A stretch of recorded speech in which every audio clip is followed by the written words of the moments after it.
తన పొదుపు మొత్తాన్ని తన పిల్లల భవిష్యత్తు కోసం డబ్బు సురక్షితంగా రాబడి అధికంగా ఉండే ప్రదేశంలో పెట్టుబడి పెట్టాలని కోరుకుంటాడు. అటువంటి పరిస్థితిలో పోస్టాఫీస్ పెట్టుబడి పథకాలు సురక్షితమైన ఎంపిక. ఈ రోజు మనం పోస్టాఫీస్ కి సంబంధించి గొప్ప పథకం గురించి తెలుసుకుందాం. ఈ పథకంలో ఒకేసారి 5 లక్షలు పెట్టుబడి పెట్టడం ద్వారా మీరు 15 లక్షలు అంటే 10 లక్షల ప్రత్యక్ష ప్రయోజనం పొందవచ్చు. ఈ పథకం పోస్టాఫీస్ టర్మ్ డిపాజిట్. దీని సాధారణ భాషలో పోస్టాఫీస్ ఎఫ్డి అని కూడా పిలుస్తారు. దీనిలో ఒక పెద్ద మొత్తాన్ని డిపాజిట్ చేస్తే ఆ డిపాజిట్ పై ప్రతి సంవత్సరం వడ్డీని పొందుతారు. పథకంలోని అత్యంత ప్రత్యేకత విషయం ఏంటంటే ఇది ప్రభుత్వ పథకం కనుక ఇందులో పెట్టుబడి పెట్టడం వల్ల డబ్బు పోతుందనే భయం ఉండదు.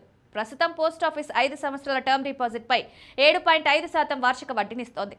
ఇది చాలా బ్యాంకులు అందించే వడ్డీ కంటే ఎక్కువ. ఎవరైనా ఒకేసారి 5 లక్షల రూపాయలను పోస్టాఫీస్ ఎఫ్డీలో పెట్టుబడి పెట్టాలి. ఈ పథకంలో పెట్టిన పెట్టుబడి 5 సంవత్సరాల పాటు ఉంచాలి. అప్పుడు దీనిపై సంవత్సరానికి 7.5% వడ్డీ లభిస్తుంది. 5 సంవత్సరాల తర్వాత మీ పెట్టుబడి దాదాపు 7,24,974 పెరుగుతుంది. అయితే ఈ పథకంలో పెట్టిన డబ్బులను వెంటనే తీసుకోవద్దు. ఆ డబ్బును మరో 5 సంవత్సరాల పాటు అదే పథకంలో తిరిగి పెట్టుబడి పెట్టండి. అప్పుడు మరో 5 సంవత్సరాల్లో ఈ మొత్తం 10,51,175కు పెరుగుతుంది. ఇప్పుడు దాన్ని మళ్ళీ మూడవసారి 5 సంవత్సరాల పాటు డిపాజిట్ చేయండి.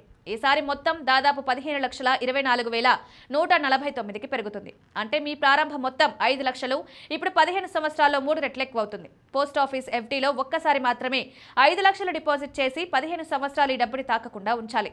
ఈ స్కీమ్లో నెల ఎటువంటి వాయిదా చెల్లించాల్సిన అవసరం లేదు. అంతేకాదు ఎటువంటి మార్కెట్ రిస్క్ తీసుకోవాల్సిన అవసరం కూడా ఉండదు. అయినప్పటికీ 15 సంవత్సరాల తర్వాత మీకు 15 లక్షలకు పైగా రాబడి లభిస్తుంది. అంటే 10 లక్షల ప్రత్యక్ష లాభం పొందుతారు.